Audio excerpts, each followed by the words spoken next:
As someone that's struggled with suicidal feelings and self-harm all their life, I know how big an issue mental health problems can be for LGBTQ people. I sat down with Helen Jones, the Director of Mental Health Service MindOut, to see how the problem is being tackled in Brighton. How big an issue is LGBTQ mental health? Without exaggerating, it's one of the biggest issues that face our communities. So there's lots of research now into comparative mental health between LGBTQ communities and the rest of the population, showing that LGBTQ people are significantly more likely to experience mental health issues than the rest of the population. So it's 1 in 4 for most people.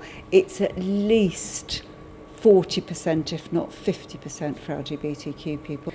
Suicide risk within LGBTQ communities is also incredibly high. And again, there's a lot of studies that show us that LGBTQ people are far more likely to consider suicide than the rest of the population. Trans people are far more likely to consider suicide pre-transition, and post-transition. For a lot of trans people, the suicide risk just goes down hugely. If people get what they need, the suicide risk goes down. And how does MindOut help LGBTQ people with mental health problems? Well, the first thing is that we're a service that's provided by and for LGBTQ people who have lived experience of mental health issues. So when you come to MindOut Services, when you contact us, you know you're talking to somebody who is an out LGBTQ person, so a member of your community, who also has some of their own experiences of mental health issues.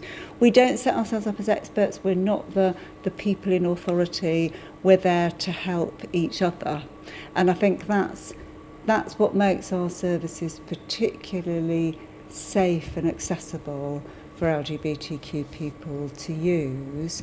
A huge amount of social isolation for LGBTQ people with mental health issues.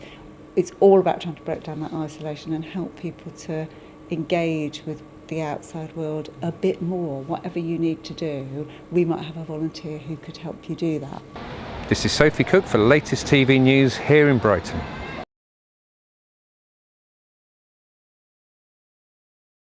Concepts of gender identity vary around the world, and now an artist is bringing a show to Brighton's Marlborough Theatre as part of Pride Week that shows how it's perceived in Samoa.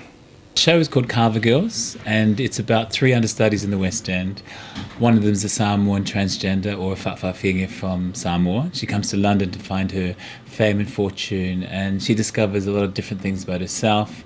We cover issues, transgender issues. We cover the glass ceiling and what it's like to struggle in showbiz. So how are transgender people actually perceived in Samoan society? Well, we have a concept called the whawhawhinge, and that means in the manner of a woman. So a male will be raised as to do all the female duties as well as the male duties, and they end up living like a woman, dressing in female attire, but they're cisgender, so they agree with their biological gifts, but they live as a female. So every Samoan pretty much knows a whawhawhinge. It's going to be your brother or your uncle or a distant cousin, so they're around all the time. We're around all the time. You're seen in public roles, fully dressed as female, a policewoman, someone in the post office, a nurse, or just looking after children. And so they're perceived as part of society. This is Sophie Cook for the latest TV news here at the Marlborough Pub and Theatre.